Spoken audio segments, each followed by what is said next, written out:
नमस्ते सबैजनालाई स्वागत छ। आज पनि हामी यही लोकसेवा ज्ञान मार्फत एउटा टपिकमाथि छलफल गर्न उपस्थित भएका छौँ। नमस्ते सबैजनालाई स्वागत छ। आज पनि हामी हेर्दै यही लोकसेवा ज्ञान मार्फत एउटा टपिकमाथि छलफल गर्न भएका छौँ। नमस्ते सबैजनालाई स्वागत छ। आज पनि हामी हेर्दै यही लोकसेवा ज्ञान मार्फत एउटा टपिकमाथि छलफल गर्न भएका छौँ। नमस्ते सबैजनालाई स्वागत छ। आज पनि हामी हेर्दै यही लोकसेवा ज्ञान मार्फत एउटा टपिकमाथि छलफल गर्न भएका छौँ। नमस्ते सबैजनालाई स्वागत छ। नमस्कार सबैजनालाई उपस्थित हुनु भएको छ। सबैजनालाई नमस्कार। केही कुराहरू जानकारी दिने जस्तो लोकसेवा आयोगमा यहाँ मैले एउटा शब्द लेख्दैछु। लोकसेवा आयोगमा नयाँ तयारी गर्दै हुनुहुन्छ या पहिलेदेखि अध्ययन गर्दै हुनुहुन्छ भने पनि एउटा चाहिँ सुझाव चाहिँ मेरो के छ भने यो लिखित पेपर जुन लेख्ने पेपरको पार्ट छ सेकेन्ड थर्ड अनि फोर्थ हाम्रो अफिसरमा करिब 90 देखि 100 वटा टपिक छन् है। सब टपिकको कुरा नगरौँ, 90 देखि 100 है यति चाहिँ हाम्रा टपिक छन्। त्यत्रो टपिकलाई हामीले चाहिँ याद आउने हुनु पर्यो है। हामीलाई एक्जाममा तत्कालै लेख्न सक्ने आधार तयार गर्नु पर्यो। त्यही भएर जटिलता किसिमले जटिल हिसाबले चाहिँ नजानुहोस् है। मेरो सुझाव एकदमै जटिलले गयो भने के हुन्छ भने कम्प्लेक्स तरिकाले गयो भने एउटा क्वेसन बवाल होला तर अरू क्वेसन बिग्रिन सक्छ है। र सबै याद गर्छु मैले सबै घोक्छु भन्ने तरिकाले भन्दा पनि सामान्यकरण के सामान्य तरिकाले अथवा सजिलो बनाउने मलाई चाहिँ एउटा के चाहिँ मलाई उ लाग्छ भने सजिलो छैन यो शाखा अधिकृत वा निजामती अन्य जुनसुकै लोकसेवा आयोग एक्जाम सजिलो छैन तर हामीले सजिलो बनाउने हो है। सजिलो बनाएर अध्ययन गरौँ। सजिलो बनाउने हो। त्यो बनाउने कसरी भन्ने चाहिँ कुराहरूमा बढी हामी फोकस गर्छौँ। सजिलो बनाउने आधार के हुनु भनेर कम्प्लेक्स तरिकाले रट्नुहोस् भनेर मात्रै नहुन सक्छ। सजिलो बनाउने तरिकाहरूको बारेमा विभिन्न सरहरूले विज्ञ सरहरू हुनुहुन्छ उहाँहरूले आइडिया दिनुहुन्छ। कहिले यो ट्रिकबाट गर्नुहोस् भन्नुहुन्छ। अब केही कुराहरू मैले पनि भन्न सक्छु र तपाईँहरूले पनि गरेको कुराहरू सेयरिङ गर्नुभयो भने पनि अझै राम्रो होला है। सजिलो बनाउने प्रयास मात्रै गरौँ है हामी। किनकि 90-100 वटा टपिकको बारेमा त्यहाँभित्र कुरा सब टपिकको कुरै छैन। त्यसलाई पनि याद गर्नुपर्ने छ, हामीले लेख्नुपर्ने छ है। यहाँ जसरी एउटा टपिक माथि मात्रै कुरा गर्दा पनि केही गाह्रो हुन्छ भने अब त्यत्रो 90-100 वटा टपिकमा एक्जाममा लेख्दाखेरि चाहिँ केही अवश्य अलिक धेरै गाह्रो हुनसक्छ है। त्यो भएर सजिलो बनाउने एकदम सरल हिसाबले र जता पनि त्यसको चाहिँ घुसाउन सकियोस् है। यो सबभन्दा यो भनेको जस्तो शासन प्रणाली अध्ययन गर्दा शासनकै कुरा जस्तो नेपालको शासन प्रणाली अध्ययन गर्दा विश्वको शासन प्रणालीहरूसँग हामीले आबद्धता गर्न सकिन्छ। जस्तो हिजो स्वरूपको कुरा गर्नुभएको थियो, शासकीय स्वरूपको कुरा गर्नुभएको थियो। त्यो स्वरूपलाई नेपालको स्वरूपसँग हामीले कम्बाइन गर्न सक्छौँ है। नेपालमा कस्तो किसिमको शासकीय स्वरूप अवलम्बन भएको छ त्यसलाई कम्बाइन गर्न सकिन्छ। त्यस्तै राजनीतिक तथा प्रशासनिक संरचनालाई पनि त्यसैसँग हामीले आबद्ध गर्ने त्यसरी गऱ्यो भने सहज हुन्छ है। एभरेज सबै पेपरमा र सबै क्वेसनहरूमा एभरेज लेख्यो भने सजिलो हुन्छ।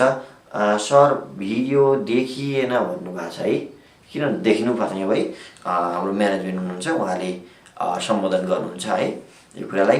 त्यही नै हो। त्यस बाटोमा जाँदाखेरि मैले चाहिँ मेरो आफ्नो प्र्याक्टिस आफ्नो अब यो लोकसेवा आयोगको एक्जाममा धेरै एक्जाममा चाहिँ आफू पार्टिसिपेट भएर सफल पनि देखिएको हदमा पनि आफूले चाहिँ सरल रूपमा है धेरै कम्प्लेक्स बनाउँदैन सरल हिसाबले सुरुवात एकदमै राम्रो गर्ने। बीचको कुराहरूमा सुरुवात बीचको पनि तपाईँको पोइन्टका कुरा छन् भने सुरुवात एकदमै राम्रो गर्ने अरू पोइन्टहरू जताबाट पनि घुसाउन सकिन्छ है। त्यसरी चाहिँ राम्रो हुन्छ जस्तो लाग्छ है। त्यही नै हो। अब मैले हिजो तपाईँहरूलाई शासन प्रणालीको बारेमा कुरा गरेँ। कतिलाई चाहिँ यस्तो कहिले काहीँ चाहिँ फिडब्याक आउँछ नि सर अति सरल भयो भन्ने हिसाबमा आउनसक्छ है। कम्प्लेक्समा पनि जान सक्छ तर सबैलाई चाहिँ हामीले कोही चाहिँ एकदमै नयाँ हुनुहुन्छ है त्यो उहाँहरूलाई पनि सम्बोधन गर्ने हिसाबले र त्यतिको लेखाइले आजसम्म पुगेको अवस्थामा भएर चाहिँ हामीले गर्थ्यौँ। पिडिएफ नोटको कुरा गर्नुभएको थियो। पिडिएफ नोट हिजो पनि राखिसक्नुभयो होला है। म्यानेजमेन्टलाई चाहिँ तपाईँहरूले राखि नसकेको भए पनि तपाईँले फोन गरेर पिडिएफ नोटलाई चाहिँ एकदमै जरुरत रूपमा लिनुहोस् है। अहिलेबाटै धेरै कुराहरू पिडिएफमा आउँछन्। हामी त यहाँ आइडिया सेयरिङलाई बढी फोकस गर्छौँ है। त्यही नै हो। नेपालको शासन प्रणाली यो सुरुवात कसरी गर्छौँ नेपालको शासन प्रणालीको विषयमा। शासन प्रणाली कस्तो खालको शासन, जस्तो नेपालमा कस्तो शासन युज गर्ने अथवा विश्वको अन्य कुनै पनि देशमा कस्तो खालको शासन प्रणाली प्रयोग गर्ने भन्ने आधार कुनै छ त? छैन नि है। कुनै पनि देशमा कस्तो किसिमको शासन प्रणाली अवलम्बन गर्ने हो भन्ने कुरा है स्पष्ट मापदण्ड छैन है, स्पष्ट मापदण्ड र आधार छैन। नेपालको शासन प्रणालीमा जाउँ। नेपालको शासन प्रणाली है, यसमा लेख्ने क्रममा चाहिँ हामीले कुनै पनि देशमा है कस्तो किसिमको शासन प्रणाली अवलम्बन गर्ने हो भन्ने स्पष्ट मापदण्ड तथा आधार छैन है। नेपालमा र हरेक देशमा पनि, हरेक देशमा के आधारहरू चाहिँ हुन सक्छ त? मूलभूत रूपमा मौलिक विशेषता है, हरेक देशमा र नेपालमा पनि भन्दाखेरि नेपालको शासन प्रणालीको बारे उल्लेख गर्छु भन्ने क्रममा त्यसरी नेपालको मौलिक विशेषता, आवश्यकता है, नेपालको मौलिक विशेषता, आवश्यकता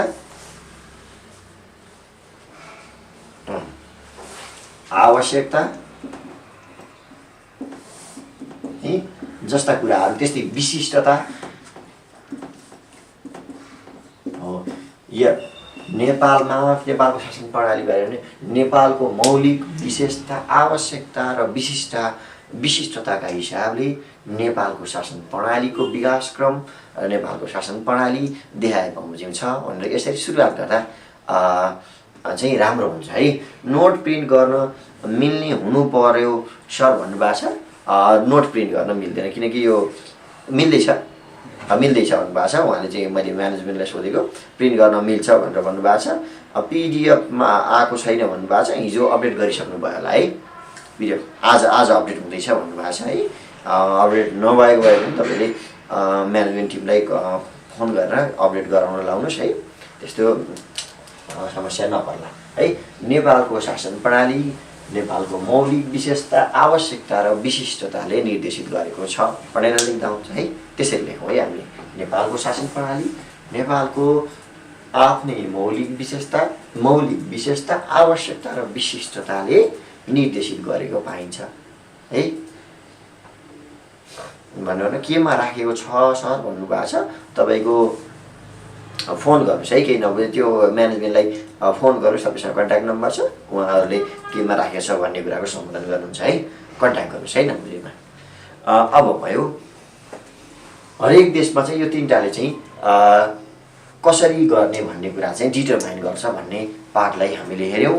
अब नेपालमा विगतदेखि नै हैन शासन प्रणालीलाई अवलम्बन गर्ने विगतको प्र्याक्टिस छुट्टै थियो है, र अहिले चाहिँ छुट्टै छ है। विगतदेखि नै शासन प्रणालीलाई आइपुग्दा आधारहरू विभिन्न किसिमका शासन प्रणालीका आधारहरू तर्जुमा गरिएको हुन्छ है। नेपालमा विगतदेखि नै विभिन्न आधारहरू छन् शासन प्रणालीका है। शासन प्रणाली भन्नाले के हो सर भन्नुभएको छ है।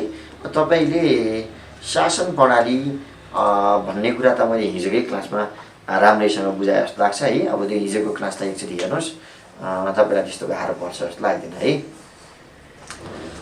हिजोको क्लासको डिटेल हेर्नुहोस् है। अनि है विगतदेखि नै विविध शासकीय अभ्यासहरू अवलम्बन गरेको पाइन्छ। नेपालमा विगतदेखि नै विविध शासकीय अभ्यासहरू अवलम्बन गरिएको पाइन्छ है। नेपालको शासन प्रणालीको विकास क्रमलाई लागू अगाडि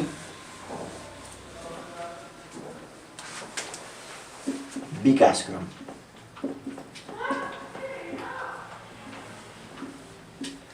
शासन प्रणालीको विकास क्रमलाई हेर्दा हामीले संवैधानिक विकास क्रमसँग आबद्ध गऱ्यो भने सजिलो होला है।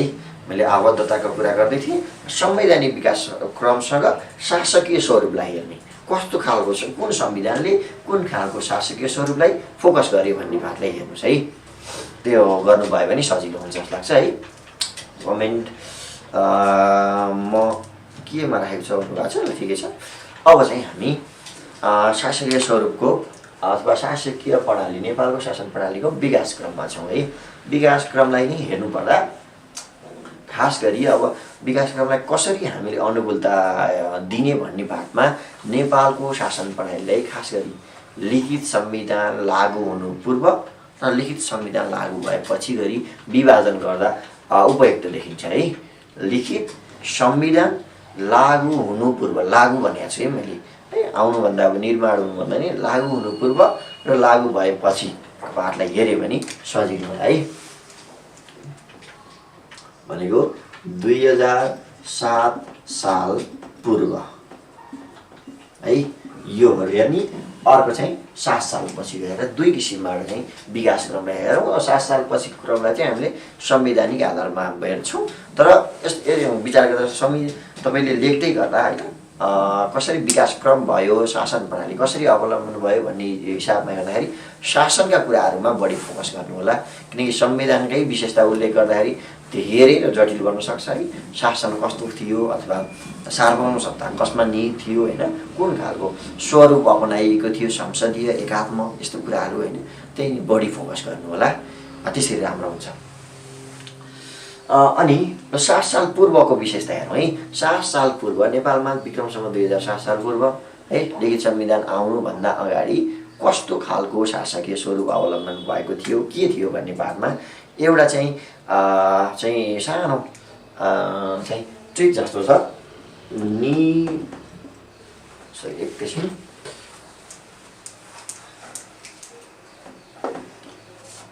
धारामा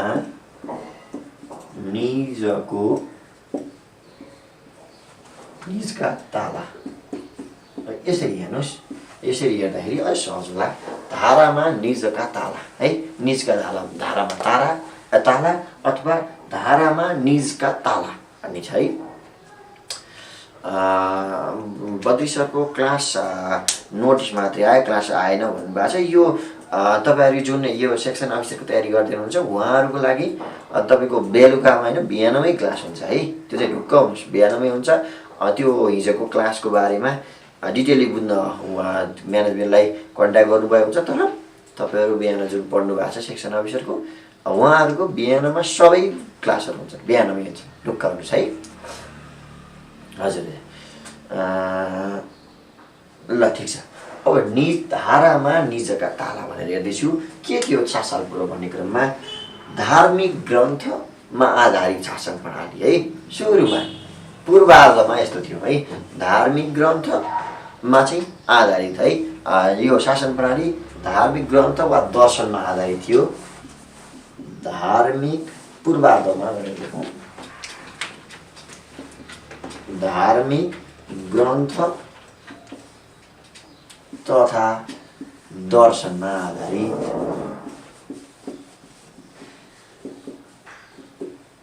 है।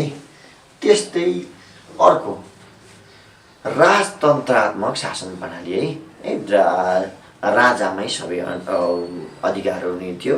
पूर्वार्धको कुरा गर्दैछु है। राजतन्त्रात्मक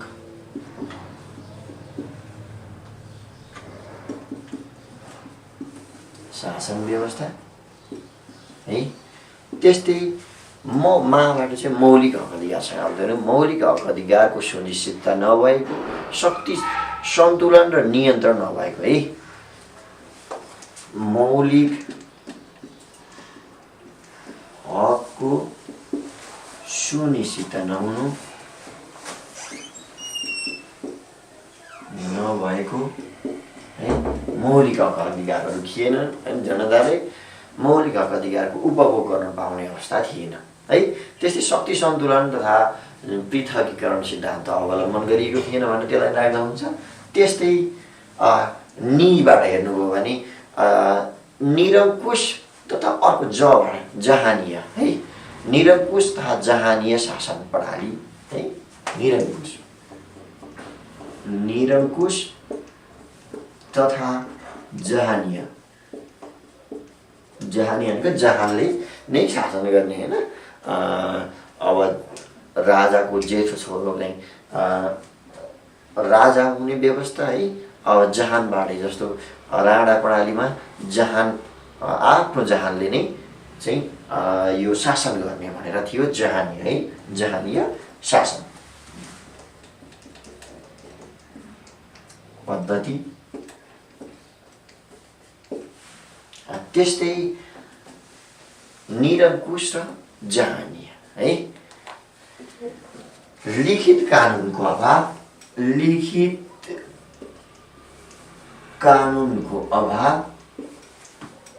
भन्दा नि नहुनु भनेर नहुनु लिखित कानुन कुनै पनि थिएन है। साथ लिखित कानुनको अभाव है त्यो भयो काबाट। अर्को ताबाट एकल तथा तानाशाही शासन पद्धति है। ताबाट हेर्दैछु एकल तानाशाही पद्धति प्रणाली तरिका जे भने पनि भयो है। अनि उत्तरार्धमा लाबाट लागू गरिएको कुरालाई मैले के जोड्न खोजेँ म यसैमा आइहालेँ। सर लिङ्क गरेर मोडल प्रश्न पनि गराउनु न भनेर भन्नुभएको छ। हामी चाहिँ यो तपाईँहरूको प्रश्नहरूको समाधान गर्न र कसरी लेख्ने भन्ने पाठमा चाहिँ प्रश्न उत्तर एक जस्तो हप्तामा या कुनै दिन है अति छिटो चाहिँ तपाईँको 5-7 दिन क्लास गर्ने 5-6 दिन त्यसपछि एक दिन चाहिँ प्रश्न उत्तर कसरी गर्ने भन्ने बारेमा त्यसलाई चाहिँ लिखित रूपमै है एउटा क्लासभरि नै त्यस्तो गर्ने प्र्याक्टिसमा छौँ है। त्यही भएर त्यसलाई ढुक्क हुनुहोस्। यस्तो हुन्छ पहिला चाहिँ हामी कन्सेप्ट जान्नै पर्छ। जति जान्नु त्यो लेख्नको लागि यो कला हो यो चाहिँ है। लोकसेवा आयोगको लिखित परीक्षा भनेको एउटा कला हो। त त्यसलाई कलाको लागि चाहिँ तपाईँहरूले पहिला कन्सेप्ट त जान्नु पऱ्यो, अवधारणालाई क्लियर हुनु पऱ्यो, त्यसपछि नै तपाईँले व्याख्या गर्न सक्नुहुन्छ है। त्यही भएर पहिला चाहिँ क्लासमै हेरौँ है, यहाँ क्लासमै बुझौँ। त्यसपछि जस्तो अब यो शासनको कुराहरू सकियो भने मैले शासनका कुराहरूको बारेमा लेख्ने कसरी भनेर तपाईँहरूलाई क्लासमा गराउन मलाई आपत्ति छैन है। हामी यो प्र्याक्टिसमै छौँ है। कमेन्टको लागि धन्यवाद। यो एबाट म तामाथि लाबाट लिखित है। लिखित कानुन उत्तरार्धमा है, उत्तरार्ध भनेको अन्त्यतिर भनेको 4 सालमा लिखित कानुन उत्तरार्धमा लिखित कानुन निर्माण भए पनि लागू नभएको है। यो चाहिँ मूलभूत रूपमा यसरी हेर्न सकिन्छ। धाबाट धार्मिक ग्रन्थ तथा दर्शनमा आधारित। दोस्रो राजतन्त्रात्मक शासन प्रणाली अवलम्बन। मौलिक हक अधिकारको सुनिश्चित नहुनु। त्यस्तै शक्ति पृथकीकरण तथा नियन्त्रण सन्तुलन अवलम्बन नहुनु। निरङ्कुश तथा जहानीय है। निरङ्कुश र जहानीय यसरी हेऱ्यौँ। अनि लिखित कानुनको अभाव है। एकल तानाशाही ताबाट भयो। उत्तरार्धमा लिखित कानुन भए पनि लागू नहुनु भनेर मैले अब यसरी कनेक्सन, किनकि कनेक्सन गऱ्यो भने याद गर्न सजिलो र एक्जाममा आउँदा बित्तिकै तत्काल मैले के पढेँ भन्नेमा सहज हुनसक्छ भन्ने हिसाबले हो। यसलाई चाहिँ यसरी हेरौँ है। नेपालको शासन प्रणालीको चाहिँ 2007 साल पूर्वको भनेर मैले विकासक्रमको बारेमा हेर्दैछु है। 7 साल पूर्वको यसलाई यति भएपछि चाहिँ यस्तो कुराहरूलाई चाहिँ मूलभूत रूपमा 5-7 4-5 वटा बुझाएर चाहिँ हामीलाई सजिलो हुन्छ है। अब चाहिँ हामी जाउँ 7 साल पश्चातको कुरा है। 7 साल पश्चात 7 साल पछिको के कसरी भयो विकासक्रम है।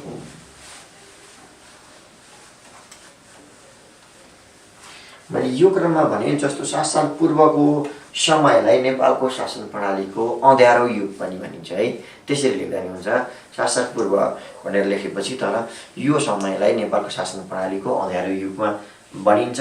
लिखित कानुनको अभाव रहेको तथा शासन प्रणाली आफू अनुकूल तानाशाही ढङ्गले सञ्चालन रहेको समय हो है। यसका विशेषताहरू देखाइमा हुन्छन् भनेर भन्नुभएको छ है। लेख्नु सक्नुहुन्छ। त्यसपछि हामी अब जाउँ 2007 साल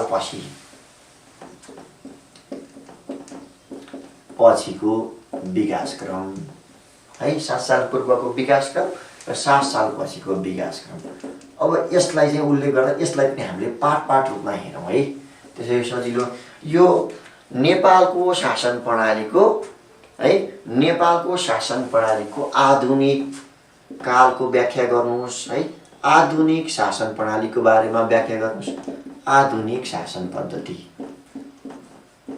नेपालको शासन प्रणालीमा आधुनिक शासन पद्धतिको विकास 2007 साल पछि भएको 2007 सालको संविधान है। संविधानले चाहिँ मूलतः अब यो अन्तरिम शासन विधान जुन आयो है, नेपालको अन्तरिम शासन विधान 2007 साल आएपछि आधुनिक शासन पद्धतिको सुरुवात भएको मानिन्छ है। अब यसलाई चाहिँ मूलभूत रूपमा 4 चरणमा है यसरी हेर्दा ठिक होला। यसलाई देहाय बमोजिम यसको विकासक्रमलाई निम्न बमोजिम उल्लेख गर्न सकिन्छ भनेर म बुझाउँछु है। क्लास 6 बजेबाट नै सुरु गरौँ सर, अहिले त नेट स्लो चल्छ भन्नुभएको छ। यस्तो यो अलिकति प्रब्लम हुँदै रहेछ होइन, यो म्यानेजमेन्ट टिमलाई र यो सबैलाई हामीहरूलाई पनि क्लासको लागि अलिक 6 बजे अलिक प्रब्लम हुने भएर 6:30 बजे उपयुक्त जस्तो लाग्छ। त्यसलाई चाहिँ अनुकूल बनाउने प्रयास गरौँ। इफ सबैको त्यस्तै गुनासो आउने अवस्था आयो भने तपाईँहरूले म्यानेजमेन्टसँग सल्लाह गर्नुहोस् है। क्लास टाइममा त कहिले सुरु भएन सर भन्नुभएको छ। टाइमको कुरामा अब तपाईँको अफलाइन क्लास पनि 5-7 मिनट लेट हुँदा त्यति हामीलाई प्रब्लम भएको हुँदैन। त्यही भएर बढीमा अब 2-4 मिनटको कुरा, अब यो प्राविधिक कुरा हुँदो रहेछ कि यो त अब जस्तो तपाईँ हामी सहभागी हुँदैमा पनि तत्कालै कहिलेकाहीँ चाहिँ हुन नसक्ने अवस्था आउनसक्छ है। त्यसलाई चाहिँ हामीले पनि अब यो फ्लेक्सिबल बन्यो भने सजिलो जस्तो लाग्छ। त्यही पनि हामी चाहिँ क्लास टाइम चाहिँ एकदमै टाइममा सुरु गर्न चाहिँ पहल गर्नुपर्छ है। त्यही नै हो आधुनिक शासन पद्धति है। नेपालको शासन प्रणालीमा आधुनिकताको विकास चाहिँ यसले गरेको छ है। अब यसलाई चाहिँ मूलभूत रूपमा कसरी निम्न बमोजिम उल्लेख गर्न सकिन्छ भनेर 1 मा चाहिँ हेरौँ। यो चाहिँ 7 सालपछि 1 मा चाहिँ 2007 देखि 2014 सालसम्म यसरी हेरौँ है, सम्मको विकासक्रम विकास। अब यसलाई चाहिँ यसरी पाठ गर्ने सजिलो हुनसक्छ है। 2007 देखि 14 सम्म कसरी विकास भयो भन्ने कुरालाई नेपालमा 2007 चैत 29 गते है राजा त्रिभुवनबाट नेपालको अन्तरिम शासन विधान लागू गरियो। तर अब त्यो चाहिँ अब हामीलाई अब क्वेसनको फर्मेटमा कसरी आउँछ, जस्तो आधुनिक शासन पद्धतिको व्याख्या गर्न 10 मार्क्समै आयो भने त संविधानका कुराहरू मजाले लेख्दा प्रब्लम भएन है। यति गते जारी भयो, 7 चैत 29 गते राजा त्रिभुवनबाट जारी गरिएको भन्नु। तर अब यो त्यति आउने चान्स एकदमै कम भएकोले होइन शासन पद्धतिको विकासक्रम उल्लेख गरोस् भन्ने क्रममा पुरानो जुन अँध्यारो युग भन्ने शासनको त्यसलाई पनि केही सम्बोधन गर्नुपर्ने र यिनीहरू पनि उल्लेख गर्नुभएकोले समयलाई विचार गरेर लेख्दा राम्रो हुन्छ होइन। त्यही यो नोट प्राप्त गर्ने वेबसाइट भनिदिनु सर भन्नुहोस्। वेबसाइट होइन, लोकसेवा ज्ञानको एप्लिकेसन जुन यतापट्टि तपाईँले देख्दै हुनुहुन्छ, यहाँनिर चाहिँ अलिक यतापट्टि हेर्नुभयो भने त्यहाँनिर छ। त्यसलाई त्यही एप जस्तो छ होइन, तपाईँले प्ले स्टोरमा गएर डाउनलोड गर्नुहोस्। त्यहाँबाट तपाईँले इफ तपाईँले त्यहाँबाट भेट्न सक्नुहुन्छ, त्यहाँ कन्टेन्ट अथवा के भेट्नुहुन्छ होला है, त्यसमा हेर्नुहोस् है। अनि 7 देखि 14 सम्मको विकासलाई हेर्दा मूलभूत रूपमा नेपालको अन्तरिम शासन विधान लागू भएकाले प्रजातान्त्रिक शासन प्रणालीको प्रजातान्त्रिक शासन पद्धति अवलम्बन है, संवैधानिक राजतन्त्र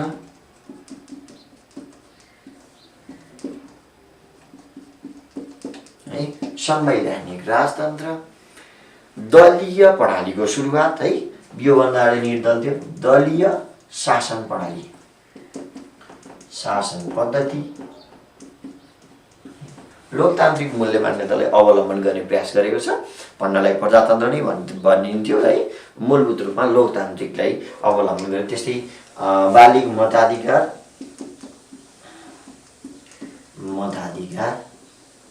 शक्ति सन्तुलन, शक्ति पृथकीकरण र शक्ति सन्तुलन अवलम्बन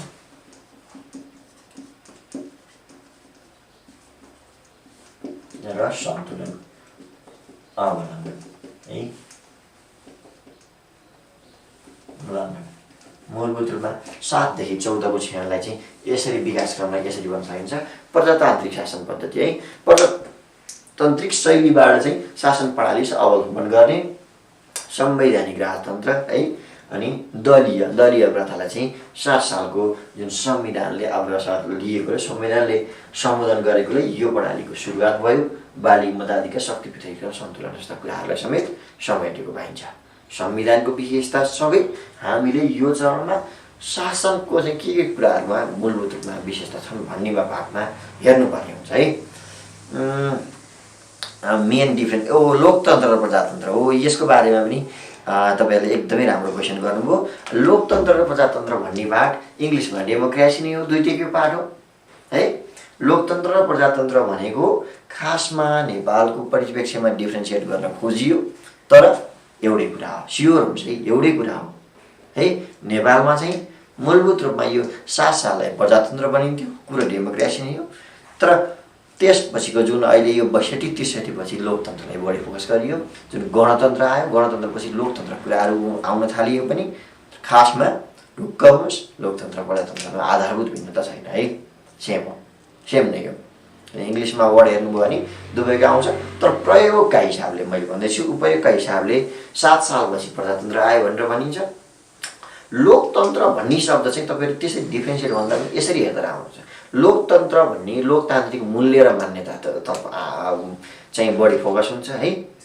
लोकतान्त्रिक मूल्य मान्यता जुन विधिको शासन, बालिग मताधिकार है, शक्ति सन्तुलन, नियन्त्रण, ती कुराहरूलाई चाहिँ बढी लोकतान्त्रिक मूल्य मान्यतासँग लोकतन्त्र आबद्ध गरिएको है। लोकतन्त्र प्रजातन्त्रमा डिफ्रेन्सिएट छैन, डिफ्रेन्ट छैन, तर लोकतन्त्र भन्ने शब्द बढी उपयोग अहिले हुनुको कारण लोकतान्त्रिक मान्यतालाई है अहिलेको संविधानले अग्रसरता लिएको छ, त्यही भएर है। त्यसरी हेरौँ। अब चाहिँ जाँदैछु म 14 सम्मको पाठ हेरेँ। मैले किन हेरेँ भन्दा 14 सम्म 7 सालको संविधान 14 सम्म अवलम्बन भयो, 15 मा नयाँ अर्को संविधान आयो है, नेपाल अधिराज्यको संविधान। अब चाहिँ हामी दोस्रो पाठमा जाउँ।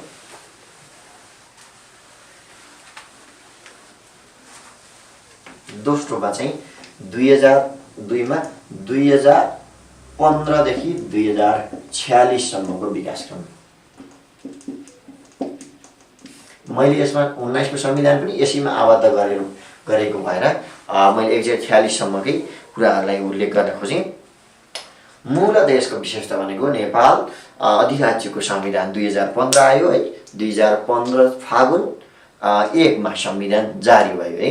2015 फागुन 1 मा संविधान। यसले चाहिँ जननिर्वाचित सरकार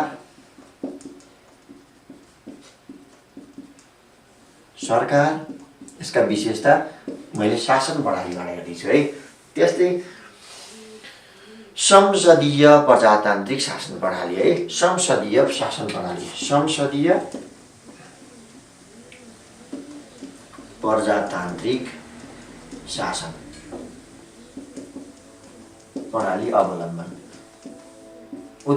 पूर्वार्धमा संसदीय शासन प्रणाली अवलम्बन गरिए पनि है 2017 पुष 1 है, स्योर हुनुहुन्छ होला। 2017 पुष 1 मा राजा महेन्द्रले है सङ्कटकालीन धारा 55 को उपयोग गरी सङ्कटकालीन अधिकार घोषणा गरे।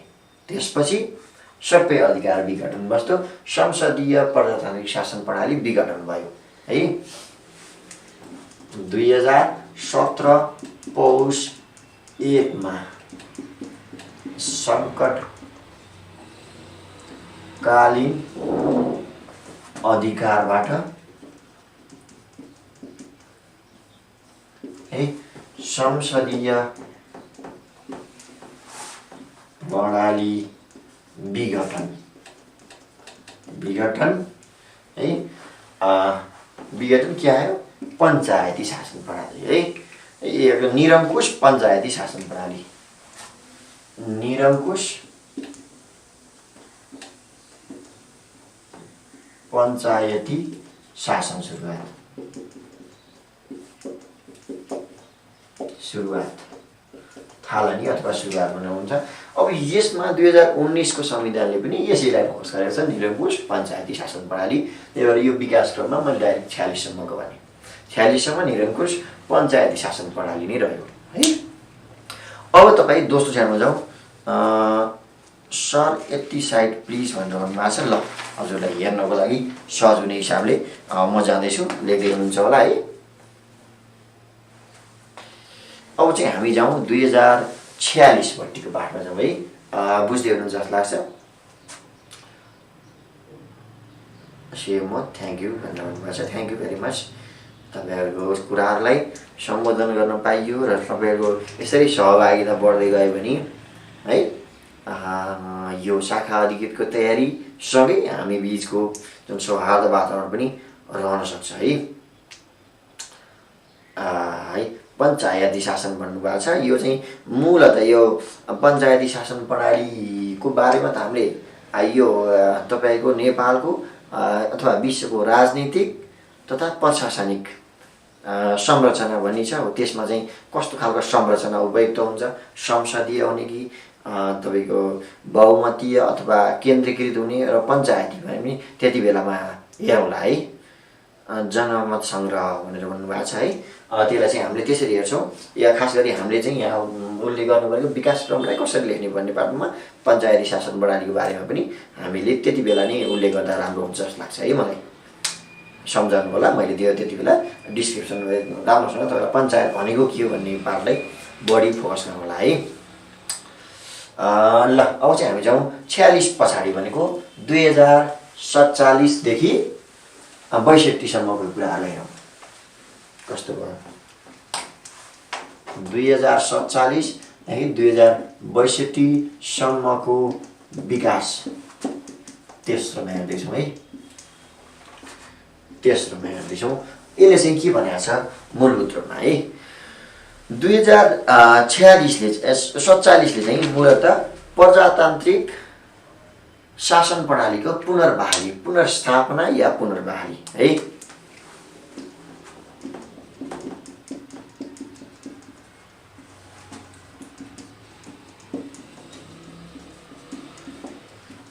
पुनर्स्थापना, पुनर्बहाली,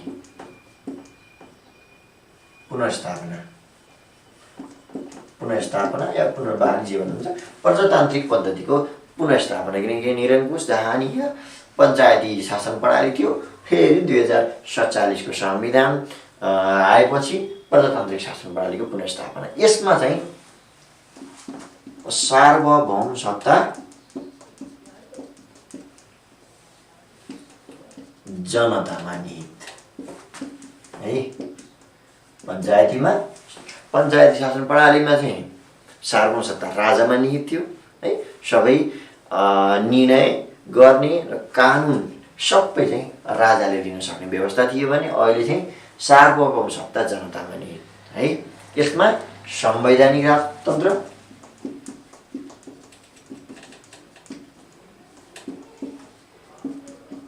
है मौलिक हक अधिकार,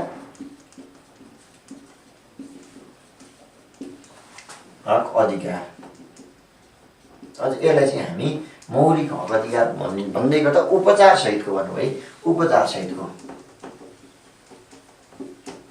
सहितको मौलिक हक अधिकार लगायतका लोकतान्त्रिक मूल्य मान्यतालाई बढी फोकस गरेको छ। मैले लोकतन्त्र प्रजातन्त्रको विषयमा किन पहिला प्रजातन्त्र युज भयो अहिले लोकतन्त्र बढी युज हुने कारण भनेको अहिलेको संविधानले र अहिले चाहिँ लोकतान्त्रिक मूल्य मान्यतालाई बढी जोड दिएको छ है। त्यही भएर चाहिँ अहिले बढी चाहिँ हामी लोकतन्त्रको कुरा गर्छौँ है। त्यसलाई चाहिँ अङ्गीकार गरेको छ। त्यस्तै स्वतन्त्र न्यायपालिका लोकतन्त्रकै मान्यता भयो। न्यायपालिका, संवैधानिक अङ्गहरूको विस्तार है, मानव अधिकारको सुनिश्चितता है, मानव अधिकारको सुनिश्चितता है। अब यसलाई जति पनि बढाउन सकिन्छ, तर अब मार्क्स हेरी हामीले मूलभूत रूपमा यिनी कुराहरू प्रायोरिटी राख्नु पर्यो, बढी प्राथमिकता दिनु पर्यो, कुन चाहिँ बढी इम्पोर्टेन्ट छन् भन्नेलाई है। 2062 सम्मको कुराहरू मैले हेरेँ। प्रजातान्त्रिक शासन प्रणाली, सार्वभौम सत्ता जनता भने यो कुरा चाहिँ नछुटाउनुहोस्, किनकि मूलभूत रूपमा शासन प्रणाली यसले डिटरमाइन गर्ने हो। त्यसपछि अरू पार्टलाई चाहिँ तपाईँको समय अनुकूलता हेरेर लेख्नु होला है। अब चाहिँ हामी 63 देखि 71 सम्मको कुरा हेरौँ। हामी सायद तेस्रो चौथो, पहिलो दोस्रो तेस्रो र चौथोमा छौँ। 2063 देखि 2071 सम्मको विकासक्रम विकास यसले चाहिँ के गर्यो त? यसमा शासन प्रणालीमा के कुराको विकास भयो? हामीले फोकस गर्ने पार्टी त्यति हो है। आउने कुरा हामीलाई धेरै आउँछ किनकि संविधान पढ्नु भएको छ तपाईँले, संविधानमै त्यत्रो विशेषता छ है। तर हामीले शासनमा चाहिँ के भयो मूलभूत रूपमा भन्ने कुराहरूलाई चाहिँ यसमा लेख्नुपर्छ। यसमा भुल्दै नहुने सार्वभौम सत्ता र सार्वभौम सत्ता र राजकीय सत्ता जनतामा है। जनतामा समावेशिता र धर्मनिरपेक्षता अवलम्बन, शासनमा समावेशिता। मैले शासन भन्ने शब्दसँग आबद्ध गर्दैछु। शासनमा चाहिँ के भयो भने सर धेरैभन्दा धेरै व्याख्या र कुराहरू भनिदिनु पऱ्यो, लेख्नै पर्ने भन्नु पऱ्यो। लेख्ने सम्पूर्ण कुरा त नोटमा आउँछ नि होइन र भन्नुभएको छ। ऊ व्याख्यात्मक हिसाबले नै भन्ने प्रयास रहन्छ र एक्जाम ओरिएन्टेड हिसाबले जान खोज्छौँ है हामी चाहिँ है। एक्जामलाई चाहिँ कसरी लिने भन्ने पार्टमा जान खोज्छौँ होइन। तपाईँले एक्जाम मैले अहिले यो 3, 4, 5वटा कुरा लेखेँ पनि तपाईँले एक्जाममा 2टाभन्दा बढी नर्मली लेख्नुपर्ने हुन्छ है। तपाईँलाई 63 पछिको विकास क्रम उल्लेख गर्नुहोस् भनेर आउने सम्भावना कम हुन्छ है। आधुनिक शासन प्रणालीको बारेमा व्याख्या गर्नुहोस् भन्छ, त्यो पनि 10 मार्क्समा अर्कोसँग कनेक्ट गरेर भन्ने चान्स हुन्छ है। त्यही भएर यो चाहिँ मैले धेरै अलिक बुधा बढी राख्ने चान्स चाहिँ त्यो हो होइन। बुधागत रूपमै उल्लेख गर्न सजिलो हुन्छ। मूलभूत रूपमा एक्जाममा लेख्दा चाहिँ है हामी एक्जाम ओरिएन्टेड भएकोले लेख्दाखेरि चाहिँ प्राथमिकता चाहिँ निर्धारण गरौँ है। त्यसरी सहज होला। समावेशिता र सहभागिता प्रवर्धन, प्रवर्धन है। त्यो गरेर चाहिँ यी दुईटा चाहिँ बढी फोकस गर्नु। त्यसबाहेक अरू चाहिँ सार्वभौम सत्ता भइहाल्यो। त्यस्तै अर्को चाहिँ 8वटा है सङ्कल्प, सङ्घीय लोकतान्त्रिक गणतन्त्रात्मक शासन व्यवस्था अवलम्बन गर्ने सङ्कल्प है। सङ्कल्प मात्रै है, अवलम्बन भइसकेका छैन। सङ्घीय लोकतान्त्रिक शासन प्रणाली है को सङ्कल्प घोषणा गरियो। प्राप्त गर्ने भने सङ्कल्प चाहिँ यो समयमा भयो, प्राप्त भइसकेका थिएन है। यति कुराहरूले चाहिँ मूल रूपमा अरू चाहिँ लोकतान्त्रिक मूल्य मान्यताका कुराहरूलाई चाहिँ उल्लेख गर्न सकिन्छ है। मौलिक अधिकारको विस्तार, नागरिक कर्तव्य समावेश हो। यो चाहिँ अलिक सेकेन्डरी पार्ट हो किनकि यो चाहिँ बढी संविधानका विशेषतामा चाहिँ बढी जोड्दा राम्रो हुन्छ है। अब अर्को जाउँ 2072 साल पश्चात र हालसम्म। 2072 सालपछि हालसम्म है। यसलाई चाहिँ कसरी लेख्न सकिन्छ भने सङ्घीय लोकतान्त्रिक गणतन्त्रात्मक शासन व्यवस्थाको है अवलम्बन कार्यान्वयन है। सङ्घीय लोकतान्त्रिक शासन व्यवस्थाको कार्यान्वयन, मौलिक चरित्रको संसदीय व्यवस्था अवलम्बन, मौलिक चरित्रको संसदीय प्रणाली अवलम्बन। मौलिक चरित्रले बुझ्नुहुन्छ होला, अरूसँग म्याच नहुने हाम्रो आफ्नै विशिष्टता अनुसार यहाँ संसदीय प्रणाली अवलम्बन गरिएको होइन।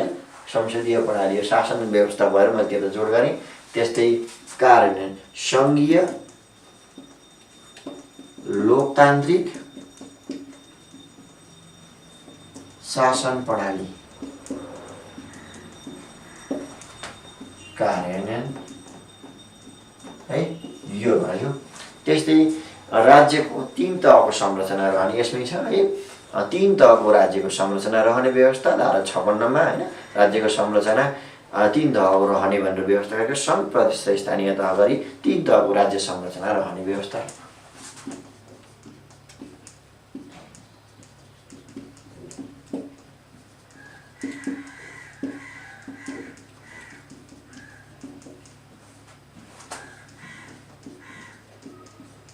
सङ्घ, प्रदेश र स्थानीय है। धारा 56ले यो किसिमको व्यवस्था गरेको छ। सङ्घ, प्रदेश र स्थानीय गरी 3 तहको राज्यको संरचना रहने व्यवस्था चाहिँ यसले गरेको छ भनेर। अनि जनताको प्रतिस्पर्धात्मक बहुदलीय शासन प्रणाली अवलम्बन है।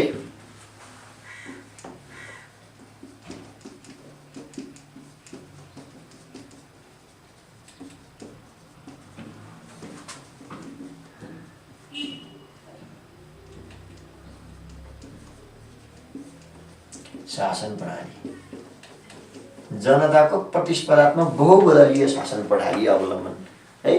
प्रतिस्पर्धा त्यो बहुदलीय कस्तो के हुन्छ हैन, धेरै दल हुन्छ है, धेरै दलबाट चाहिँ प्रतिस्पर्धाको आधारमा है अब शासन चाहिँ हुन्छ। प्रतिस्पर्धाबाट जो चाहिँ पर्फेक्ट बनेर आउँछ, जो चाहिँ जितेर आउँछ उसले चाहिँ शासन गर्ने प्रणाली चाहिँ अवलम्बन गरेको छ। यसले चाहिँ मैले अब 2072 पछि हालसम्म अथवा यसमा चाहिँ हालको शासन प्रणालीका विशेषता अरू उल्लेख गरोस् भन्ने पाठहरू मैले पुनः भन्छु है।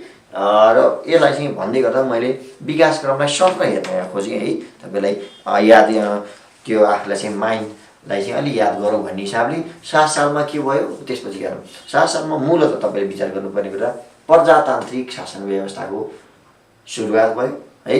मूलतः निरङ्कुश र जहानीय शासनको अन्त्य भई प्रजातान्त्रिक शासन व्यवस्थाको सुरुवात। यसमा लिखित संविधानले शासन प्रणालीलाई निर्देशित गरेको है। 7 सालमा लिखित संविधानले शासन प्रणालीलाई निर्देशित गर्यो। 7 मा है, 7 देखि 14 को फेजलाई त्यसरी हेर्न सकियो। अनि अर्को 15 देखि 46 को फेजमा चाहिँ तपाईँले मूलतः छुटाउनै नहुने भनेको जननिर्वाचित है, जननिर्वाचित शासन प्रणालीको सुरुवात भयो है। संसदीय शासन प्रणाली अवलम्बन गरिए पनि संसदीय शासन प्रणाली प्रजातान्त्रिक शासन प्रणालीलाई अवलम्बन गरिए पनि 2017 पुस 1 देखि चाहिँ सङ्कटकालीन अधिकारको प्रयोग गरी सम्पूर्ण अधिकार चाहिँ राजामा लिएको है। संसदीय प्रजातान्त्रिक शासन प्रणाली विघटन गरिएको, सम्पूर्ण अधिकार राजामा लिएको है। व्याख्या बढी गर्नु पर्यो सर भन्नुभएको छ। यस्तो हुन्छ, यो व्याख्याको विषयमा होइन, यो त्यो कमेन्टको लागि धेरै धन्यवाद। व्याख्याको विषयमा यो व्याख्यात्मक हिसाबले भन्दा पोइन्टको हिसाबले बढी मार्क्स आउने भएकाले व्याख्यात्मक हिसाबलाई तपाईँलाई अलिकति कम व्याख्या भएको चाहिँ किन लाग्यो जस्तो लाग्छ नि मलाई चाहिँ, तपाईँले संवैधानिक आधारमा हेर्दै हुनुहुन्छ है। संवैधानिक विकासक्रम जस्तो होइन, यहाँले शासनको मात्रै कुरा गरेकोले चाहिँ शासनमा मात्रै फोकस भएको छ है।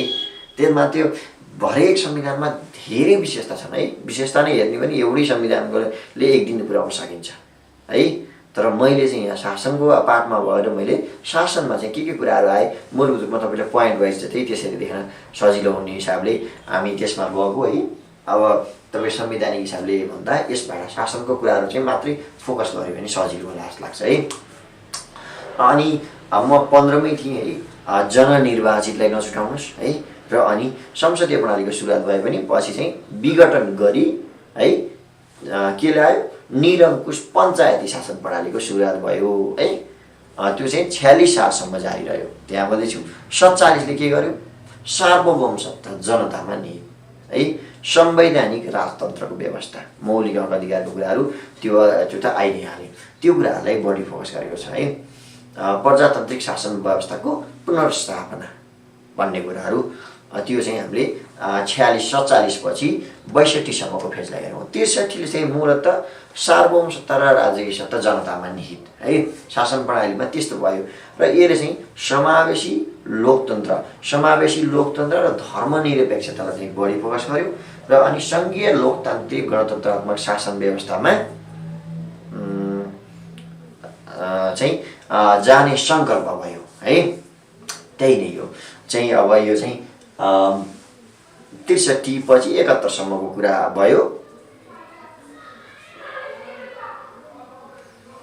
त्यही अनि 72 पछि हालसम्म कुरा गर्दा 72 ले चाहिँ कार्यान्वयन लागू गर्यो है। सङ्घीय लोकतान्त्रिक शासन प्रणाली लागू गर्यो है। सङ्घीय लोकतान्त्रिक गणतन्त्रात्मक शासन प्रणाली अवलम्बन गर्यो। त्यस्तै मौलिक चरित्रको संसदीय प्रणाली कार्यान्वयनमा छ है। 3 तहको राज्यको संरचना धारा 56 ले व्यवस्था गरेको छ संविधानले। र जनताको प्रतिस्पर्धात्मक बहुदलीय शासन प्रणाली। यिनी पाठहरूलाई चाहिँ मैले सर तपाईँलाई रिमाइन्ड मात्र गरेँ। अहिले हालको नेपालको शासन प्रणालीका विशेषताहरू हामीले हेरौँ है। अब म पोइन्ट वाइज नै ठिक छ भन्नुभएको छ। यसरी मलाई मेरो आफ्नो विचारमा चाहिँ के लाग्छ नि, जस्तो म आफू पनि आजै प्रिपेयर हुँदा कसरी तपाईँलाई चाहिँ हो नेपालको शासन प्रणाली विकासक्रम आयो यसै छुट्याउँछ है। मैले चाहिँ इक्जाम ओरिएन्टेडसँग भएर भने यसरी छुट्याउनु भने राम्रो। पहिला चाहिँ माथिल्लो खण्डमा 2007 साल पूर्व र पछि भनेर लेख्नुहोस्। 7 साल पूर्वको विशेषताहरू 4-5 वटा लेख्न सक्नुहुन्छ। 7 साल पछिको कुराहरूलाई पनि त्यसरी नै डिभिजन गर्नुहोस् यसरी नै है। त्यसैले यो टपिकसँग related very very important research article भयो, लिङ्क पिडिएफमा हुन्छ तपाईँहरूको यस्तो फिडब्याकहरू यसरी आयो भने हामीलाई पनि यो कुराहरू के हुन्छ भने हामी र म यहाँ अलिकति केही अब जो नाम निस्कियो भन्नेमा सबै कुरा जान्ने भन्ने हुँदैन। आर्टिकलहरू हुन्छन्, विभिन्न लेख रचनाहरू आइराखेका हुन्छन्, त्यसलाई चाहिँ विज्ञहरूको कुराहरूलाई चाहिँ हामीले राखिदिन्छौँ है। यस्तो कुराहरू चाहिँ तपाईँहरूले यसरी फिडब्याक दिनुभयो भने राख्न हामीलाई अझ सहज पनि हुन्छ है। अनि हामी अब जाउँ नेपालको अहिलेको जुन शासन प्रणाली छ त्यसको चाहिँ विशेषताहरू कसरी के छन्, मूलभूत विशेषता। अब तपाईँले व्याख्यात्मक हिसाबले जानुभयो है, अब चाहिँ जान सकिन्छ तपाईँको व्याख्यात्मक हिसाबले शासन प्रणालीका विशेषता। पहिला याद गरेर सजिलो बनाउँछु, त्यसपछि व्याख्या त तपाईँले गर्न सकिहाल्नुहुन्छ। नेपालको शासन प्रणालीका मूलभूत विशेषता भन्ने हिसाबले जाउँ, के छन् त खासमा विशेषता।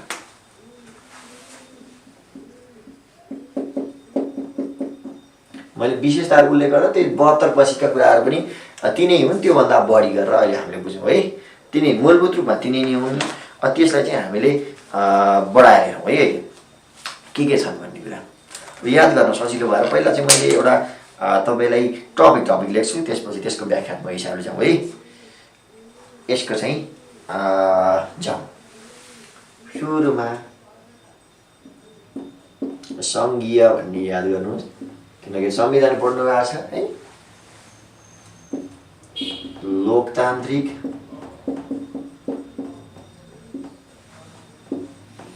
गणतन्त्र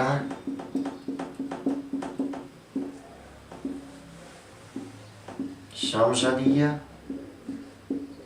सङ्घीय लोकतान्त्रिक गणतन्त्र शासन व्यवस्था भनेर त्यो संविधान नै भनेकोले हाम्रो विशेषताहरू सङ्घीय लोकतान्त्रिक गणतन्त्र संसदीय यसरी भन्दैछु है। मैले चाहिँ सुरुमा तपाईँलाई यो याद गर्न सजिलो होस् भनेर मैले त्यसरी टप मात्र लेखेँ। खुल्ला र उदार है, त्यस्तै अर्को पार्टमा समावेशी र सहभागिता,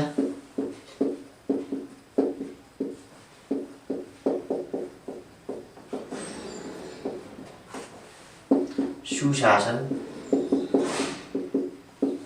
है, सुशासन भयो। अर्को बहुस्तरीय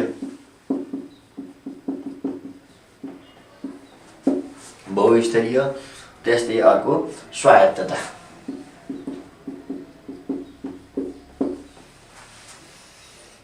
अब यसलाई चाहिँ याद गर्न सजिलो हुँदैन। सङ्घीय लोकतान्त्रिक गणतन्त्रात्मक शासन व्यवस्था अवलम्बन गर्ने भनेर भन्नुभएको छ। मूलभूतमा विशेषता सोध्यो भने यो तीनवटा कुराहरू सुरुमा राख्नुहोस् है, किनकि वर्तमान शासन प्रणालीलाई सम्झिनु पर्यो है सर भनेर।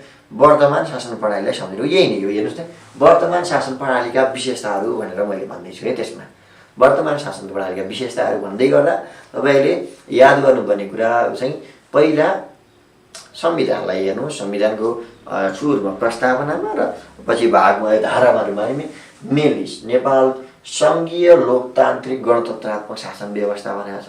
तिनैलाई विशेषता सङ्घीय अब त्यसलाई चाहिँ कसरी ल्याउने, सङ्घीय शासन प्रणालीको कार्यान्वयन है। सङ्घीय शासन प्रणाली कार्यान्वयन यसको कसरी कार्यान्वयन भएको छ, संवैधानिक र व्यावहारिक। अब चाहिँ तपाईँले व्याख्या गर्न सक्नुहुन्छ है। सङ्घीय शासन प्रणाली कार्यान्वयनमा है विशेषता भन्दैछु। यसमा चाहिँ संवैधानिक र व्यवस्थाको व्यावहारिक संविधानमा पनि उल्लेख गरेको छ है। धारामा तपाईँको प्रस्तावना र धारामा दुईटैमा संविधानमा उल्लेख पनि गरेको छ, व्यावहारिक कार्यान्वयन पनि आएको छ है। राज्यको संरचना 3 तहमा हुनेछ, सङ्घीय 3 तहको साथ सङ्घीय प्रणाली अवलम्बन गरिनेछ भनेर धारा 56ले व्यवस्था गरेको छ है। सङ्घ, प्रदेश र स्थानीय तह गरी 3 तहको रहने व्यवस्था गरेको छ। त्यही अनुरूप हाल है 3 तहको सङ्घीय राज्य प्रणाली कार्यान्वयनमा छ भनेर त्यसलाई व्याख्या गर्न सक्नुहुन्छ है। तपाईँले व्याख्यात्मक हिसाबले गर्दा यो मैले पोइन्टमा हेरिहालेँ, धेरै सहज छ है। अर्को जनताको प्रतिस्पर्धात्मक बहुदलीय लोकतान्त्रिक प्रणाली अवलम्बन है।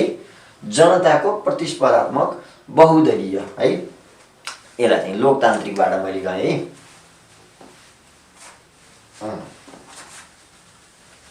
सङ्घीय प्रणाली कार्यान्वयनमा संवैधानिक र व्यावहारिकमा मैले नि जनताको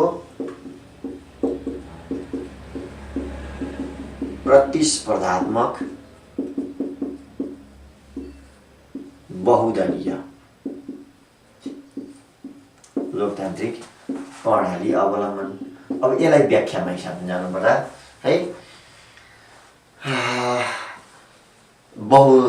यसको चाहिँ के हुन्छ भने लोकतान्त्रिक मूल्य र मान्यताको आत्मसात गरिएको विधिको शासन है। लोकतान्त्रिक मूल्य मान्यताका तत्त्वहरू छन्, जुन विशेषता छन्, तिनीहरूलाई अवलम्बन गरिएको छ। विधिको शासन अवलम्बन गरिएको छ, विधिको शासन। त्यस्तै न्यायिक स्वतन्त्रता है, त्यस्तै प्रेस स्वतन्त्रता है, तिनै कुराहरू जस्तो अरू भनेका के हुन्छ है, सहभागिता है, सहभागिता समावेशिता जस्ता कुराहरूलाई सम्बोधन गरेको पर्यो। भोल्युम बढाउनु पर्यो सर भन्नुभएको छ, सुन्नु भएको छैन नि भयो। यो यहाँ चाहिँ तपाईँले यो व्याख्या गर्दा लोकतान्त्रिकका कुराहरू है, लोकतान्त्रिक शासन प्रणालीका विशेषताहरूलाई उल्लेख गर्न सक्नुहुन्छ है। कानुनी शासन अवलम्बन गरिएको छ, शक्ति पृथकीकरण तथा नियन्त्रण अवलम्बन, त्यस्तै बालिग मताधिकार, यिनै कुराहरू चाहिँ नेपालको शासन प्रणालीका मूलभूत विशेषताहरू अहिले रहेका छन् भनेर यसलाई व्याख्या गर्नु होला है। गणतन्त्रात्मक है, गणतन्त्रात्मक शासन प्रणाली है, गणतन्त्रात्मक शासन प्रणाली। यसको चाहिँ शासन प्रणाली गणतन्त्रात्मक शासन प्रणाली अवलम्बन। मैले पोइन्ट वाइज हेर्दैछु। गणतन्त्रात्मक शासन प्रणाली अवलम्बन भनेको, गणतन्त्र भनेको त तपाईँलाई याद छ होला है, उच्च पदमा होइन राजाको व्यवस्था थियो राजतन्त्रमा। अहिले चाहिँ नेपाली है, नेपाली नागरिक है, सम्पूर्ण नेपाली नागरिक पूर्ण रूपले नेपालको राष्ट्रपति हुन सक्ने व्यवस्था चाहिँ, नेपालको है राष्ट्र प्रमुख हुने व्यवस्था नेपाली जनता हुने कार्य नै गणतन्त्र। गणतन्त्रले मूलतः नेपालको राष्ट्र प्रमुख नेपाली जनता हुने व्यवस्था गरेको छ है। संसदको बहुमत प्राप्त व्यक्ति राष्ट्रपति हुन सक्छ है भन्ने व्यवस्था गरेको छ संविधानले नै। त्यही भएर नेपालको शासन प्रणाली गणतन्त्रात्मक हुने व्यवस्था चाहिँ हामीले यसमा राख्न सकिन्छ है। यस्ता उल्लेख गर्दाखेरि संविधानकै धारालाई चाहिँ बढी फोकस गर्नु होला, त्यो राम्रो देखिन्छ है। बहुमत प्राप्त राष्ट्रपति उपराष्ट्रपति हुने व्यवस्था भनेर यो गणतन्त्रमा चाहिँ यसरी राख्न सकिन्छ। संसदीय मौलिक चरित्रको संसदीय प्रणाली अवलम्बन है, मौलिक चरित्रको संसदीय प्रणाली है। सरकार संसदप्रति पूर्ण रूपमा उत्तरदायी हुने है। नीति तर्जुमा है, बजेट नीति तर्जुमा कार्यान्वयन गर्दाखेरि पूर्ण रूपमा संसदप्रति जवाबदेही रहनुपर्ने। सरकारका तत्त्वहरू, सरकारका निकायहरू पूर्ण रूपमा संसदप्रति जवाबदेही रहनुपर्ने व्यवस्था छ नेपालको शासन प्रणाली है। अनि अर्कोमा जाउँ, खुल्ला तथा उदार नीति अवलम्बन है। शासन प्रणालीमा खुल्ला र उदार नीति चाहिँ नेपालको शासन प्रणालीमा अवलम्बन। खुल्ला र उदार नीति भनेको निजी क्षेत्रलाई है, निजी क्षेत्रलाई आर्थिक प्रशासनको आर्थिक व्यवस्थाको महत्त्वपूर्ण पाटोको रूपमा लिएको छ। लगानी निजी क्षेत्रले गर्छ, निजी क्षेत्रको लगानी रहन्छ, सरकार चाहिँ सहजकर्ता बनेर जान्छ है। शासन प्रणालीमा हुनुपर्ने जुन विशेषता छन् त्यही अनुकूल खुल्ला र उदार नीति अवलम्बन गरिएको छ। अर्कोबाट चाहिँ समावेशिता र सहभागिता है। मूलभूत रूपमा अझ यो ६३ पछाडि होइन, ६३ को संविधानले जुन समावेशिताको कुराहरूलाई सम्बोधन गर्यो, त्योलाई राज्यको हरेक निकायमा है पहुँच पुर्याउने अभिप्रायले समावेशिता र सहभागितालाई चाहिँ शासन प्रणालीमा बढी जोड दिएको पाइन्छ है। राज्यका हरेक निकायमा संरचनामा चाहिँ हरेक व्यक्ति है, नेपालको जुनसुकै व्यक्ति पनि सहभागिताको पहुँचलाई अभिवृद्धि गर्ने अभिप्रायले समावेशिता र सहभागितालाई चाहिँ फोकस गरिएको छ है। सुशासन, शासन व्यवस्थाको प्रमुख आधारको रूपमा सुशासनलाई लिइन्छ है। हरेक काम कार्यप्रति पारदर्शिता, जवाबदेहिता, सहभागिता है, ट्रान्सपेरेन्सी होइन, त्यस्तै अकाउन्टेबिलिटी है, पार्टिसिपेसन जस्ता कुराहरूलाई चाहिँ लिएर जानुपर्ने है। जनताको अधिकतम सहभागिता माथि पनि भयो, सुशासनकै आधारमा नि आउँछ। अनि बहुस्तरीय है, सरकारले मात्र शासन गर्ने होइन, सरकारले कन्ट्रोल गर्ने होइन, सरकार सहजकर्ता बन्ने र अरू क्षेत्र, निजी क्षेत्र, नागरिक समाज, त्यस्तै एनजिओ आइएनजिओ भइहाले, गैर सरकारी क्षेत्र, त्यस्तै संयुक्त राष्ट्र सङ्घीय निकायहरू, तिनीहरूले पनि नेपालमा अनौपचारिक रूपमा शासन गर्न सक्ने व्यवस्था बहुस्तरीय शासनले राखेको छ है। हरेक निकायमा राज्यका काम कारबाहीप्रति चाहिँ अझै प्रवर्धनात्मक बनाउन है, अझै चाहिँ त्यसलाई जनमुखी बनाउनको लागि बहुस्तरीय शासनलाई अवलम्बन गरेको छ। स्वायत्तता स्थानीय तहहरू जुन बढी छन् नि, स्थानीय तहलाई चाहिँ बढी स्वायत्तता दिएको छ भनेको स्थानीय सरकार सञ्चालन कार्यान्वयनमा छ। त्यसले चाहिँ स्थानीय सरकारहरू, स्थानीय तहहरू होइन, आफ्नो नीति तर्जुमा कार्यान्वयन गर्न पूर्ण रूपले स्वायत्त छ है। नेपालको शासन प्रणालीका मूलभूत विशेषताहरू यसैले लेखिन्छ, याद गर्नु। सङ्घीय एउटा विशेषता हो, लोकतान्त्रिक अर्को विशेषता, गणतन्त्र अर्को विशेषता है। त्यस्तै मौलिक चरित्रको संसदीय व्यवस्था, त्यसलाई व्याख्या गर्नुहोस्। खुला र उदार नीति अवलम्बन, अनि अर्को समावेशिता, सहभागिता, सुशासन, स्वायत्तता, बहुस्तरीय, यस्तै कुरा चाहिँ मूलभूत रूपमा तपाईँले विशेषतामा उल्लेख गर्न सक्नुहुन्छ है।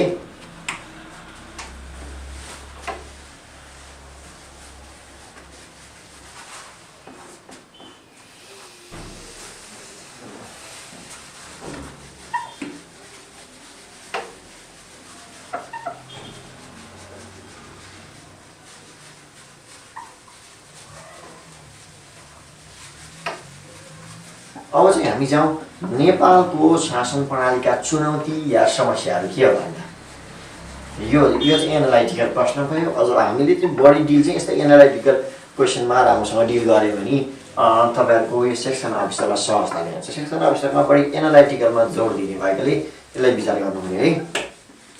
चुनौतीहरू के छन्, चुनौती या समस्या भन्यो भने अब उस्तै उस्तै हुन्। चुनौतीलाई सकारात्मक दृष्टिले लेख्नुपर्छ है। चुनौती र समस्यालाई कसरी डिल गर्ने भन्ने बारेमा मैले भने जस्तो चुनौती, प्रमुख चुनौती भनेको संविधानको, यो नेपालको संविधान है पूर्ण रूपमा कार्यान्वयन नहुनु भनेको के हो, समस्या हो है। कार्यान्वयनको सुनिश्चितता गर्नु है, संविधान कार्यान्वयनको सुनिश्चितता गर्नु भनेको त्यो चाहिँ चुनौती हो है। सकारात्मक हिसाबले लेख्यौँ भने त्यो चुनौतीपट्टि फोकस गर्छ र हामीले नकारात्मक पाठ लेख्यौँ भने त्यो समस्या हो है। त्यसलाई त्यसरी नै डिल गरौँ। नेपालको शासनका चुनौतीहरू हेरौँ अथवा समस्या। वर्तमान शासन प्रणालीका चुनौती देखिन्छ देखिन्छ है। चुनौतीहरू या समस्या मैले भनिहालेँ। नेपालको शासन प्रणालीको सबैभन्दा अहिलेको चुनौती सबैभन्दा ठुलो चुनौती भनेको संविधानका व्यवस्थाहरूको पूर्ण कार्यान्वयन गर्नु हो है। संविधानका व्यवस्थाहरूको पूर्ण कार्यान्वयन अब जस्तो किन भएको छैन भन्ने हेरौँ है। मानव अधिकार उल्लङ्घनका घटनाहरू हामीले धेरै सुन्छौँ है। मानव अधिकारको संरक्षण र सम्वर्धन गर्दै भन्ने हामीले संविधानमा अध्ययन गरौँ, तर त्यो चाहिँ पूर्ण कार्यान्वयन देखिएन है। त्यस्तै 3 तहमा विभाजित भए होइन, 3 तहको सङ्घीय व्यवस्था अवलम्बन गरिए भने अहिलेसम्म प्रदेश राजधानी तोक्न सकिएको छैन है। यस्ता कुराहरूले गर्दाखेरि पूर्ण कार्यान्वयन सुनिश्चितता गर्नु प्रमुख चुनौतीको रूपमा रहेको छ। त्यसबाहेक नेपालको शासन प्रणालीका चुनौतीहरूलाई निम्न बमोजिम उल्लेख गर्न सकिन्छ भनेर हामीले उल्लेख गर्न सक्छौँ है। यसमा चाहिँ मूलतः है चुनौतीहरू के होला त भनेर हेरौँ है। राजनीतिबाट आएकोलाई चाहिँ राजनीतिक आस्थाबाट जनमुखी सेवातर्फ आबद्ध गर्नु, शासनलाई चाहिँ जनमुखी बनाउनु है।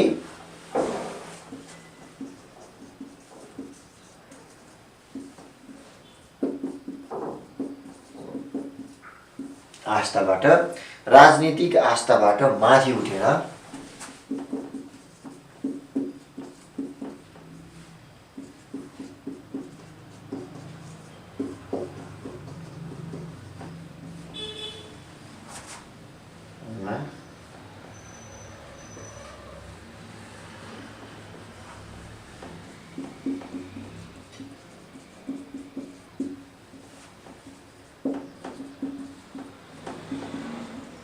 मैले यो किन लेखेँ भन्दा राजनीतिक आस्थाबाट माथि उठेर जनमुखी सेवामा नेतृत्वलाई आबद्ध गर्नु चुनौतीको रूपमा छ।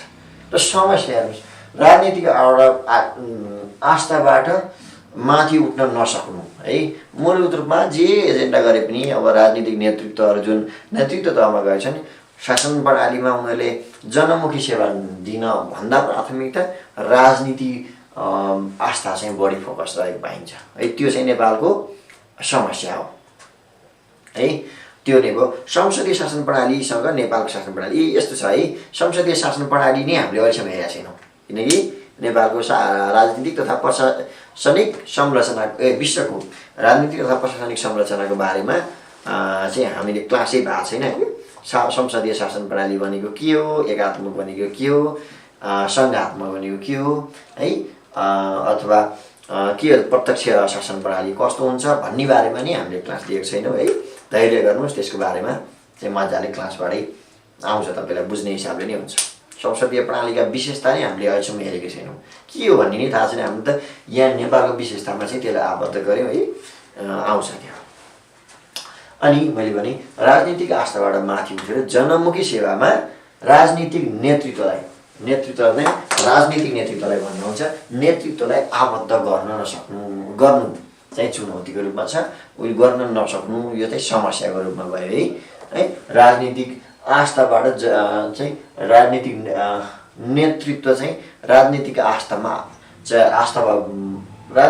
आस्थाबाट माथि उठ्न नसक्नु, समस्यालाई चाहिँ नेगेटिभ रूपमा हेऱ्यौँ है। अनि अर्को कर्मचारी तन्त्रको व्यावसायिक कुशलता कायम नहुनु, त्यो समस्या हो। व्यावसायिकताबाट कर्मचारी तन्त्रलाई चाहिँ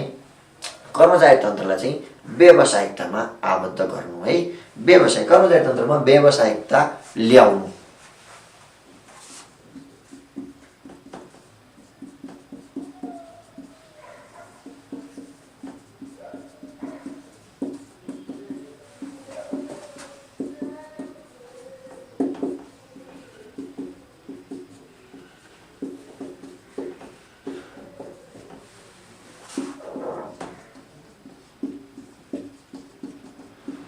चुनौतीको रूपमा जे भन्ने कर्मचारी तन्त्रमा व्यावसायिकता ल्याउनु, सार्वजनिक सेवामा सहजता प्रदान गर्नु। यो के छ भने नेपालमा यो समस्या पनि हो। कर्मचारी तन्त्रमा व्यावसायिकताको अभाव रहनु र सार्वजनिक सेवामा जटिलता थपिँदै जानु है, त्यो शासन प्रणालीको पनि समस्या हो है मैले यसमा हेर्दै गर्दा। त्यस्तै अर्कोमा पछाडि परेका अल्पसङ्ख्यक है तथा राज्यको अधिकारमा पछाडि परेका वर्ग समुदायलाई है पूर्ण रूपमा आबद्ध गर्नु है, राज्यको संरचनामा पूर्ण रूपमा सहभागी हुने वातावरणको सुनिश्चित गर्नु।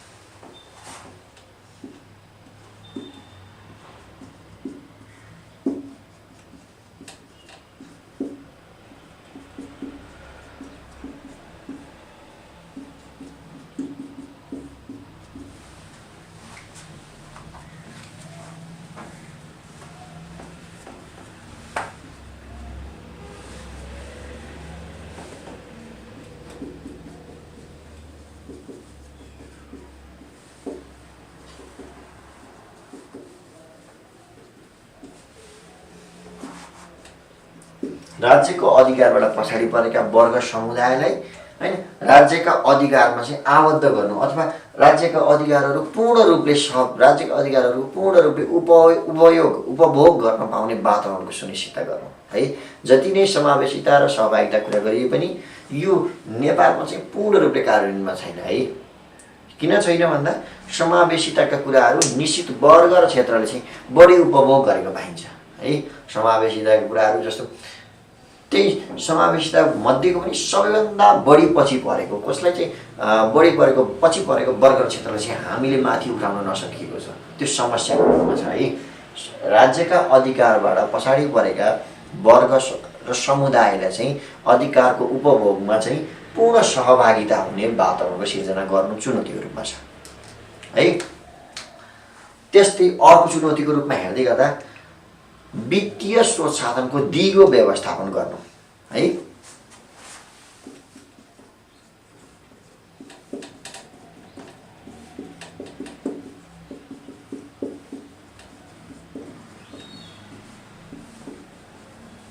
योमा चाहिँ मैले सङ्घीयतासँग बढी जोड दिएँ।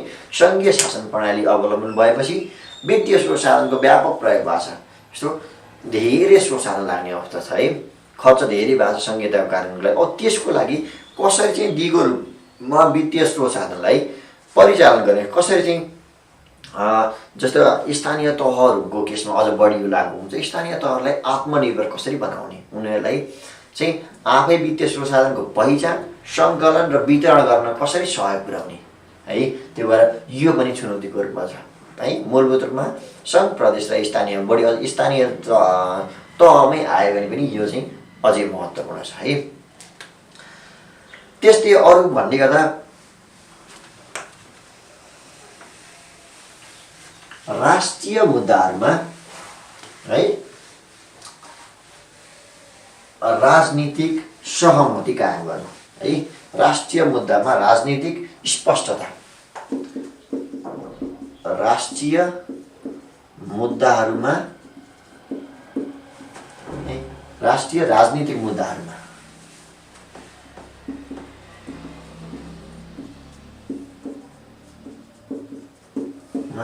राजनीतिक स्पष्ट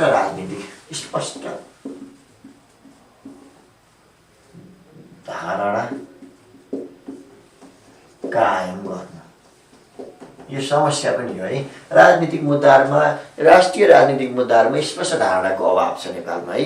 एउटा पार्टीले एक किसिमको धारणा दिन्छ, राजनीतिक पार्टीले अर्को राजनीतिक पार्टीको अर्को किसिमको धारणा छ। त्यसले गर्दाखेरि समग्र राष्ट्रिय आवश्यकताको पहिचान गर्ने र राष्ट्रिय आवश्यकतालाई कसरी सम्बोधन गर्ने पाटोमा चाहिँ त्यसले अन्तर्राष्ट्रिय रूपमा केही नकारात्मक प्रभाव पारेको देखिन्छ। स्पष्ट धारणा हुनु पर्यो है। राष्ट्रिय राजनीतिक मुद्दाहरूमा स्पष्ट धारणाको अभाव छ, यसलाई चाहिँ कायम गर्नु भन्ने भयो है। त्यस्तै क्षेत्रीय मुद्दाले राष्ट्रिय मुद्दा ओझेलमा परेको छ है। क्षेत्रीय मुद्दाहरूमा क्षेत्रीय विवाद तथा द्वन्द्वलाई चाहिँ निराकरण गर्नु है।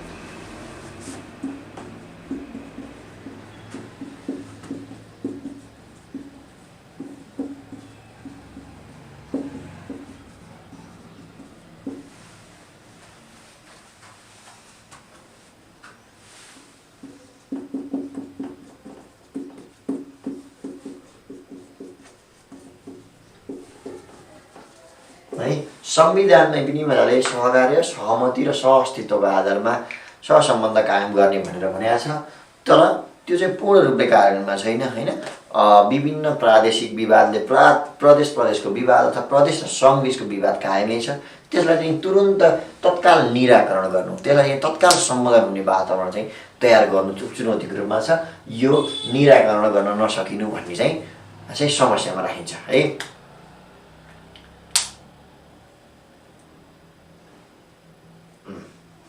प्रदीप आचार्यले के भन्नु गर्नु चुनौती अहिलेका यी नछुटाउनु पर्ने बुदाहरू नि मैले अहिले भनेका कुरा एकदमै महत्त्वपूर्ण पाठहरू हुन् है। चाहिँ त्यो ठिक होला है, पुग्नु पर्यो सर। विषयको गहिराइमै छौँ हामी। मूलभूत चुनौतीहरूको रूपमा मैले चाहिँ लामो जस्तो तपाईँले खोजेको चाहिँ जस्तो एउटा टक्क टिप्ने अनि त्यसलाई व्याख्या गर्ने हो। तर त्यो व्याख्यात्मक चाहिँ धेरै व्याख्यात्मक चाहिँ मैले त्यति आफू प्रिफर नगर्ने भयो भने चाहिँ मैले त्यतामा जान्न खोजेँ है। तपाईँलाई अब यो कला हो मैले भने तपाईँले चाहिँ यसलाई राष्ट्रिय मुद्दा ओझेलमा पर्नु भनेर त्यसलाई व्याख्या गर्न सक्नुहुन्छ, लामो रूपले बनाउन सक्नुहुन्छ है। चाहिँ त्यसलाई चाहिँ त्यो पनि एउटा सिप नै हो है। अनि अर्को कुरा भनेको मैले मानव अधिकारकै कुशल राजनीतिक नेतृत्व प्रणाली कायम गर्नु है। नेपालमा चुनौती छ।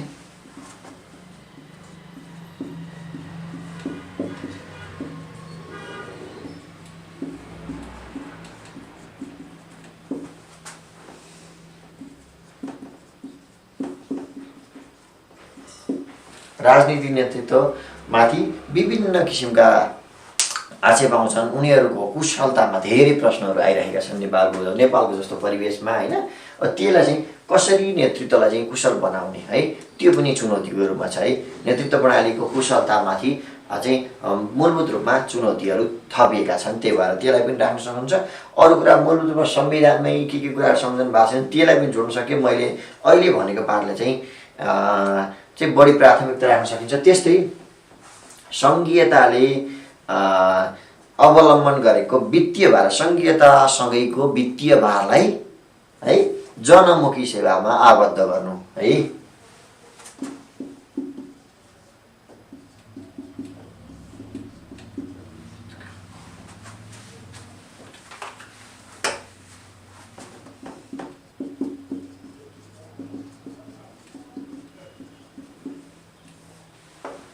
अवलम्बनले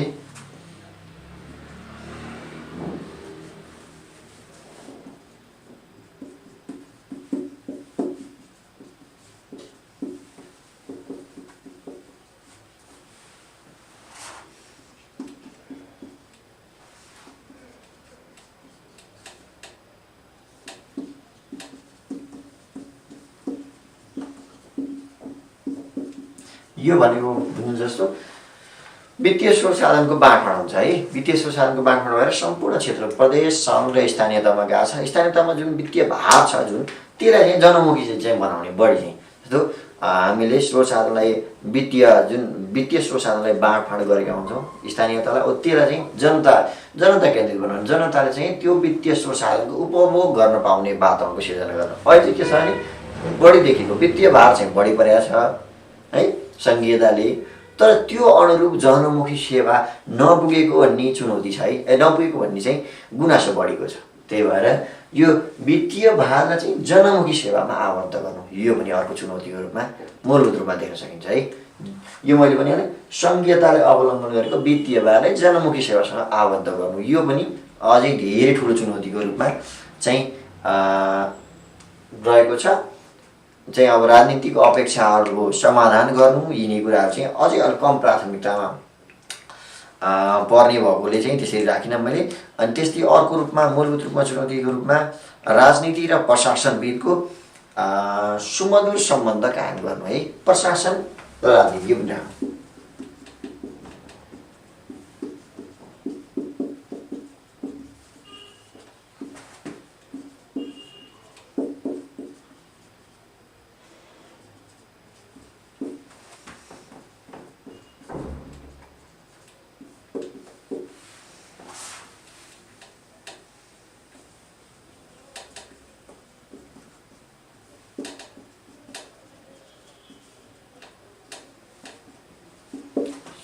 सम्बन्ध कायम गरी कार्यदक्षता अभिवृद्धि गर्नु। प्रशासन र राजनीति बीच सुमधुर सम्बन्ध कायम गरी कार्यदक्षता अभिवृद्धि गर्नु। जस्तो प्रब्लम के हुन्छ नि कुनै बेलामा सचिवको कुरा र मन्त्रीको कुरा मिल्दैन, राजनीति र प्रशासनको बेमेल देखिन्छ है। अझ यो सङ्घीयता कार्यान्वयनले स्थानीय तहमा यो प्रमुख चुनौतीको रूपमा छ। प्रमुख प्रशासकीय अधिकारको एउटा धारणा हुन्छ र त्यही रहेका मेयर हुन सक्दैन या गाउँपालिकाको अध्यक्षको चाहिँ धारणा नमिल्ने भएको छ। यो चाहिँ बोर्ड देखिने गरी पढाउनु सुनेको बोर्डमा देखिने गरी बुझ्नु भएको जस्तो लाग्छ। प्रशासन तथा राजनीति बीच सुमधुर सम्बन्ध कायम हुने वातावरण तयार गर्नु, यो चाहिँ एकदमै चुनौती छ।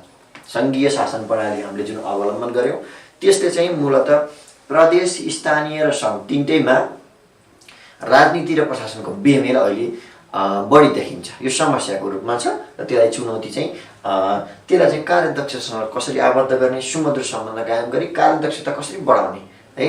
मूलभूत रूपमा कर्मचारी तन्त्र या प्रशासनले चाहिँ के काम गर्छ भनेको उसको चाहिँ विज्ञताको चाहिँ प्रस्तुत गर्छ त्यहाँ है। विशिष्टता र विज्ञता प्रस्तुत गर्ने हो है। कानुन बनाउने र कार्यान्वयन गर्ने राजनीतिको काम हो। त्यो कामलाई डिफ्रेन्सिएट गरेर है, त्यो कामलाई चाहिँ अलग गरेर तिनीहरूको सम्बन्धलाई सुधारात्मक बनाउँदै कार्यदक्षता अभिवृद्धि गर्ने, त्यो प्रमुख चुनौतीको रूपमा छ है। यसमा 8-10 वटा कुराहरू आइहाले। विशेषताहरू उल्लेख गर्नु भन्यो भने यिनै कुराहरू उल्लेख गर्न सक्नुहुन्छ है। यही नै हो। यही बढी चुनौतीलाई चाहिँ यसरी सम्बोधन गर्दा राम्रो हुन्छ है। र आजको टपिकमा चाहिँ मूलभूत रूपमा हामीले नेपालको शासन प्रणाली का विकासक्रमलाई बढी फोकस गऱ्यौँ। विकासक्रमलाई 7 साल अगाडि र 7 साल पछिको रूपमा हेऱ्यौँ। 7 सालका अगाडिका 2-4 कुरा, 4-5वटा कुरा र त्यसपछिका चाहिँ कसरी चाहिँ डिल गर्ने भनेर 7 देखि 14, 15 देखि हामी 46, 47 देखि 62 हैन, त्यसपछि 63 देखि 71 र 72 देखि हालसम्म भनेर भन्यौँ। त्यसरी हालको शासन प्रणालीका विशेषता र अहिले चाहिँ चुनौतीको रूपमा र समस्याको रूपमा के छन् भन्ने कुराहरूमा उल्लेख गरौँ है। निष्कर्षमा के कुरा उल्लेख गर्नु भन्नुभएको छ, सरकारी र गैर सरकारी क्षेत्र जोड्दा कस्तो होला भनेर भन्नुभएको छ। कहाँ चाहिँ भन्नुभयो, योमा भन्नुभयो होला, सुमधुर सम्बन्ध, यो पनि राख्न सक्नुहुन्छ। यो अर्को बुदामा है। प्रशासन भनेको मैले कर्मचारी तन्त्रमा जोडेँ, राजनीति भनेको जुन राजनीतिक नेतृत्व हुन्छ त्यसलाई जोडेँ मैले। तपाईँले सरकारी र गैर सरकारी क्षेत्र बीच भनेर त्यो पनि एकदमै राम्रो बात भन्नुभयो होइन। यो यसरी थप्न सकिन्छ है। मैले चाहिँ प्राथमिकताको आधारमा बढी फोकस गरेर 7-8 कुरा देखेँ।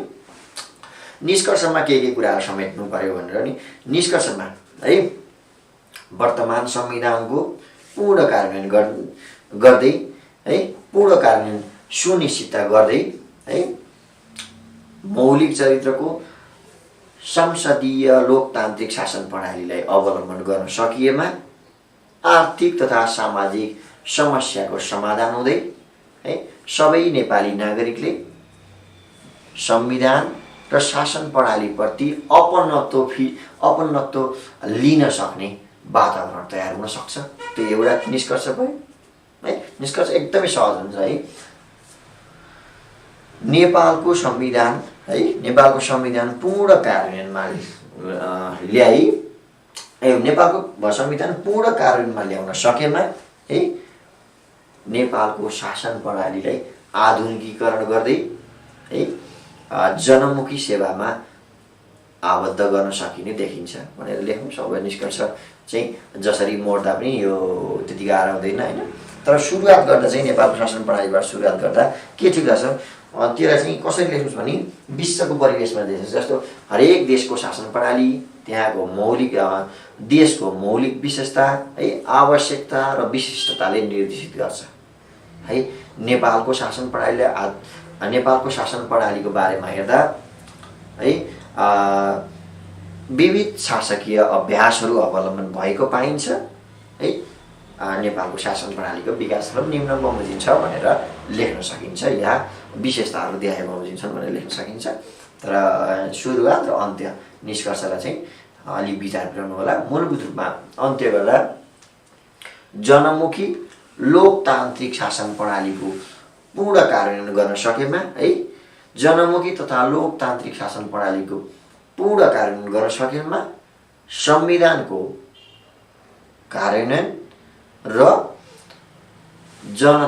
सम्पूर्ण जनताले चाहिँ अपनत्व कायम गर्न सक्ने देखिन्छ है भनेर त्यसरी लेख्दा पनि हुन्छ है। सकारात्मक हिसाबले के गर्दा राम्रो हुन्छ थोरै एक वर्डमा मात्रै उल्लेख गरियो, निष्कर्ष भनेकै त्यही हो। अब के गर्ने भन्ने बात चाहिँ निष्कर्षमा एकदमै सर्टमा उल्लेख गर्नुहोस्, त्यति पुगिहाल्छ। यो निष्कर्षलाई चाहिँ तपाईँको कन्सेप्चुअल्ली क्लियर हुनुभयो भने निष्कर्षमा त्यति समस्या पर्छ जस्तो लाग्दैन है। त्यही नै हो। अब धेरै तयारी गर्नुभन्दा है रेगुलर रूपमा सीमित र कन्सेप्ट चाहिँ क्लियर मेरो चाहिँ आफ्नो चाहिँ हिसाब जहिले पनि म चाहिँ आफू अवधारणागत रूपमा हेर्ने भएकोले मैले अब तपाईँले यसरी लेख्नुहोस्, पोइन्टमा लेख्नुहोस् या नलेख्नुहोस् भन्ने बात चाहिँ मेरो रहन्न होइन। आफूले अब यो कला हो, लेखनशील भनेको पूर्णतः कला हो है। यसमा धेरै जान्दैमा नाम निस्किन्छ भन्ने हुँदैन। जान्नेको हिसाबले अथवा विज्ञताको हिसाबले म या हामी सरहरूभन्दा पनि तपाईँहरू जान्ने सक्नुहुन्छ अथवा अरू मान्छे बढी जान्ने छन् है। तर किन चाहिँ सबैको सरकारी सेवामा प्रवेश छैन भन्ने बातलाई चाहिँ हामीले ख्याल गर्नु पर्यो है। किन भन्दा हामीले हामीमा भएको सीमित ज्ञानलाई प्रभावकारी रूपमा सदुपयोग गर्न सक्नु पर्यो। एक्जाममा लेख्दा प्राथमिकताको आधारमा ओपनिङ र क्लोजिङलाई राम्रो बनाउने प्रयास गर्नु पर्यो।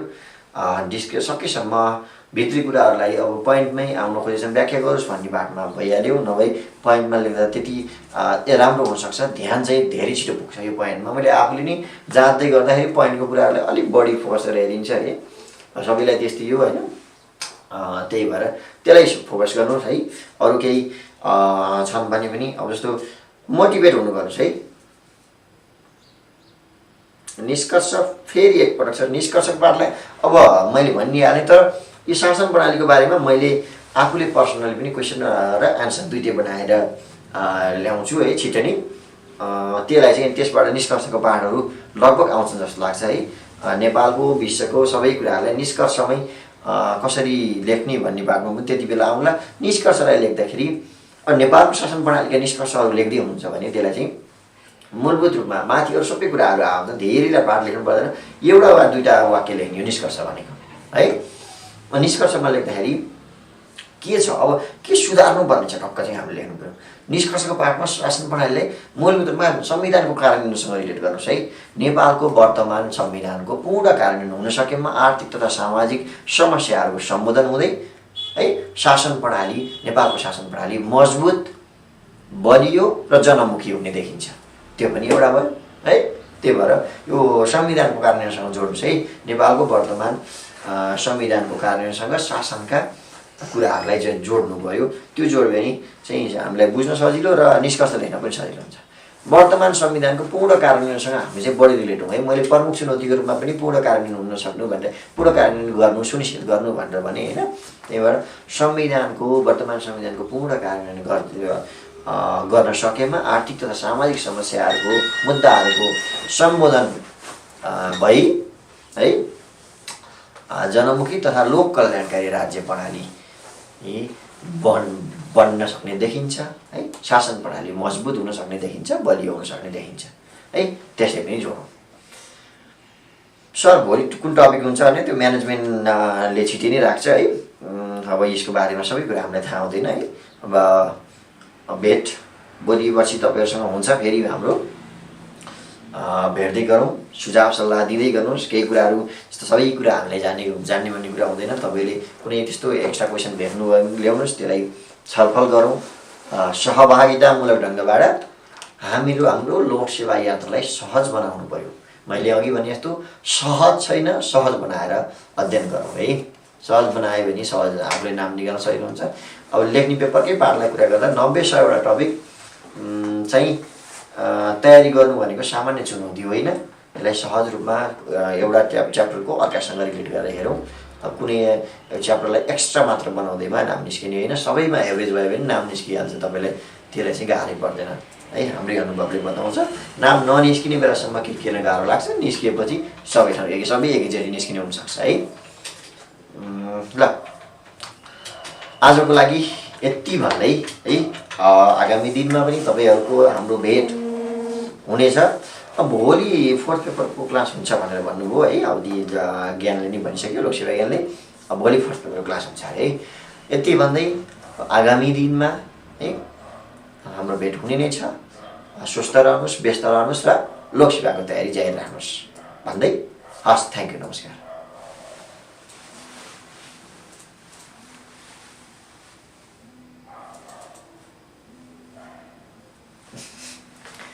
फोन आएर गफ गर्छु ल।